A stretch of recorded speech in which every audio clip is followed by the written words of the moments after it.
புதுச்சேரியும் தமிழகமும் வேற வேற கிடையாது. ரெண்டுமே என்னோட மக்கள். நான் எப்பயுமே ஒரே மாதிரி தான் பார்ப்பேன். தமிழ்நாடும் புதுச்சேரியும் தனித்தனியாக இருந்தாலும் நாம் எல்லாரும் ஒண்ணுதான், நாம் எல்லாரும் சொந்தம் தான். சண்டைனா சட்டை கிளியாம இருக்குமா? அதே மாதிரி பிரச்சாரம் அப்படின்னா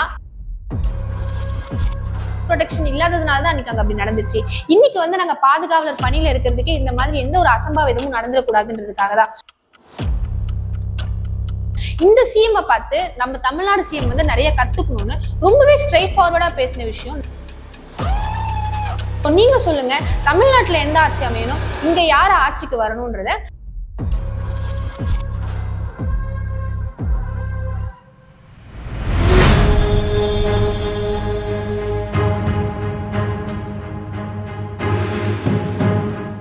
DSR டெய்லி சென்சேஷனல் ரிப்போர்ட்ல இன்னைக்கு எதை பத்தி பேச போறோம் அப்படின்னா, தமிழ்நாடும் புதுச்சேரியும் எனக்கு வேற வேற கிடையாது. நான் ஒன்னும் இந்த ஒன்றிய அரசு மாதிரி ரெண்டுமே பிரிச்சு பார்க்க மாட்டேன். ரெண்டுமே என்னோட மக்கள் தான் சொல்லிட்டு விஜய் அவர்கள் 73 நாளுக்கு அப்புறமா புதுச்சேரியில பிரச்சாரத்தை மேற்கொண்டிருக்காங்க. என் நெஞ்சில் குடியிருக்கும்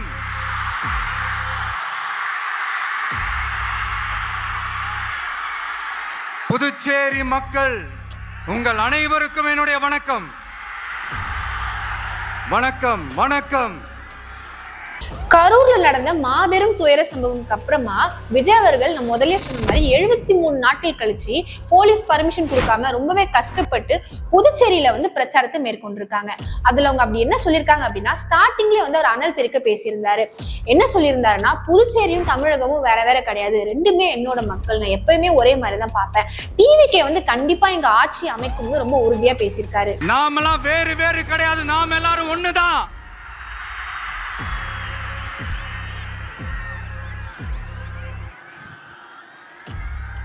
தமிழ்நாடும் புதுச்சேரியும் தனித்தனியாக இருந்தாலும் நாம் எல்லாரும் ஒண்ணுதான், நாம் எல்லாரும் சொந்தம் தான். அதே மாதிரி 1994ல எம்ஜிஆர் அவர்கள் தமிழ்நாடு ஆட்சி பண்றதுக்கு முன்னாடியே புதுச்சேரியை ஆட்சி பண்ணாரு. 1997ல தான் தமிழ்நாடே ஆட்சி பண்ணாருன்னு விஜய் அவர்கள் அதுல பேசியிருந்தாங்க. இன்னொரு முக்கியமான விஷயம் என்ன அப்படின்னா, புதுச்சேரி கவர்மெண்ட் வந்து ரொம்ப சூப்பராகவே வந்து புதுச்சேரியை ரூல் பண்ணிட்டு இருக்காங்க. இந்த கவர்மெண்ட்டை பார்த்து நம்ம தமிழ்நாடு திமுக வந்து இவங்களை பார்த்து கத்துக்கணும்னு ரொம்பவே அனல் தெரிக்க ரொம்பவே ஸ்ட்ரைட் ஃபார்வர்டா விஜய் அவர்கள் பேசியிருந்தாங்க. 1974லயே இங்க புதுச்சேரியில அவங்களோட ஆட்சி அமைஞ்சது. அதனாலதான் அப்பவே சொன்னாங்க, நமக்காக வந்தவர் எம்ஜிஆர், அவரை தமிழ்நாட்டுல மிஸ் பண்ணிடாதீங்கன்னு நமக்கு அலர்ட் பண்ணதே புதுச்சேரி தான்.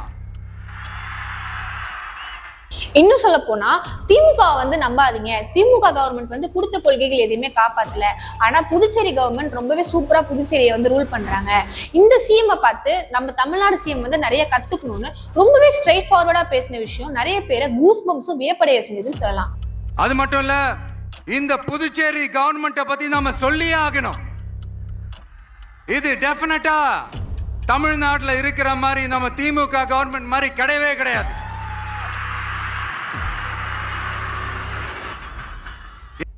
இத பார்த்தாவது தமிழ்நாட்டில் இருக்கிற அந்த திமுக கவர்மெண்ட் கத்துக்கிட்டா நல்லா இருக்கும். இன்னும் சொல்ல போனா புதுச்சேரியில வந்துட்டு ரேஷன் கடைகளே கிடையாது.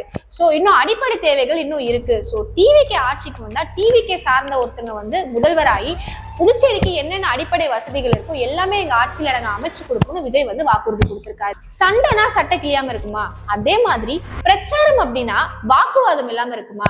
புஷ்யான் கிட்ட ஒரு பெண் காவலர் வந்து கடும் வாக்குவாதத்துல ஈடுபட்டிருக்காங்க.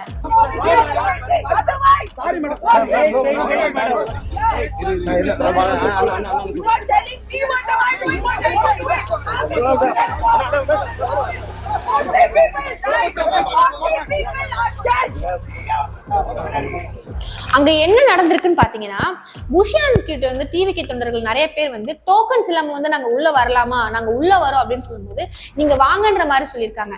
அதுக்கு வந்து அந்த பெண் காவலர் வந்துட்டு இல்ல அப்படி உள்ள போக கூடாது, உள்ள வந்து 5000 பேருக்கு மட்டும்தான் அனுமதி. ஏற்கனவே வந்து கரூர்ல 40 பேர் வந்து இறந்து ஒரு பெரிய துயர சம்பவம் நடந்திருக்கு. இங்க அந்த மாதிரி எந்த ஒரு துயர சம்பவம் நடந்துடக்கூடாது. அன்னைக்கு போலீஸ் ப்ரொடெக்ஷன் இல்லாததுனால தான் அன்னைக்கு அங்க அப்படி நடந்துச்சு. இன்னைக்கு வந்து நாங்க பாதுகாவலர் பணியில இருக்கிறதுக்கே இந்த மாதிரி எந்த ஒரு அசம்பாவிதமும் நடந்துடக்கூடாதுன்றதுக்காக தான்.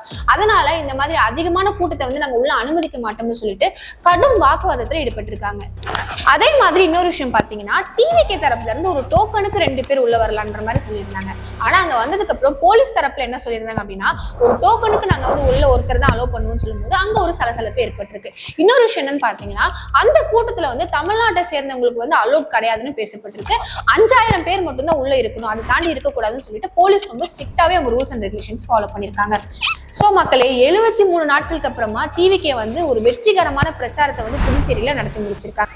வேற வேற வீட்டுல, வேற வேற ஊர்ல, வேற நாட்டுல, வேற ஸ்டேட்ல இருக்கிறதுனால நாம எல்லாரும் சொந்தங்கள் இல்லைன்னு ஆயிட முடியுமா? அது எப்படி முடியும்? இப்ப பாத்தீங்களா, ஒருத்தருக்கு ஒருத்தர் பார்த்துக்கும் போது அந்த பாச உணர்வு, அதுதாங்க, அது மட்டும்தான். அது இருந்துட்டாலே போதும், வேற எதுவுமே தேவையில்லை. புஷி ஆனந்த் கிட்ட இந்த மாதிரி பெண் எஸ்பி ஈஷா ஆனந்த் வந்து இவ்வளோ கராரா பேசின இந்த ஒரு விஷயம் ரொம்பவே பரபரப்பா பேசப்பட்டு இருக்கு. அதே மாதிரி பாத்தீங்கன்னா, கரூர்ல வந்துட்டு விஜய் அவர்கள் 12 மணிக்கு வரேன்னு சொல்லிட்டு நைட்டு 7:30 மணிக்கு வந்தாரு. அதனாலதான் வந்து 40 பேர் இறந்து போயிட்டாங்கன்னு ஒரு சாரர் வந்து சொல்லிட்டு இருந்தாங்க. இப்போ இந்த கூட்டத்துக்கு பாத்தீங்கன்னா, விஜய் அவர்கள் ரொம்பவே முன்னாடி 11 மணிக்கு முன்னாடி 1/4 மணி நேரத்துக்கு முன்னாடியே வந்து பிரச்சாரத்தில் இருந்தது ஒரு பெரிய பேசும் பொருளா பேசப்பட்டு இருக்கு. அன்னைக்கு அவர் லேட்டா போனதுனாலதான் அந்த விஷயம் நடந்துச்சு. ஆனா இன்னைக்கு விஜய் அவர்கள் சொன்னதை விட சீக்கிரமாவே வந்துட்டாங்கன்னு சொல்லி பேசப்பட்டு இருக்கு. நீங்க சொல்லுங்க, தமிழ்நாட்டுல எந்த ஆட்சி அமையணும், இங்க யார ஆட்சிக்கு வரணும்ன்றத கமெண்ட் பாக்ஸ்ல கமெண்ட் பண்ணிட்டு போங்க. இந்த மாதிரி இன்ட்ரெஸ்டிங்கான அப்டேட்ஸ் வேணும் அப்படின்னா மறக்காம SK டெலிவிஷனை லைக் பண்ணுங்க, ஷேர் பண்ணுங்க, சப்ஸ்கிரைப் பண்ணுங்க.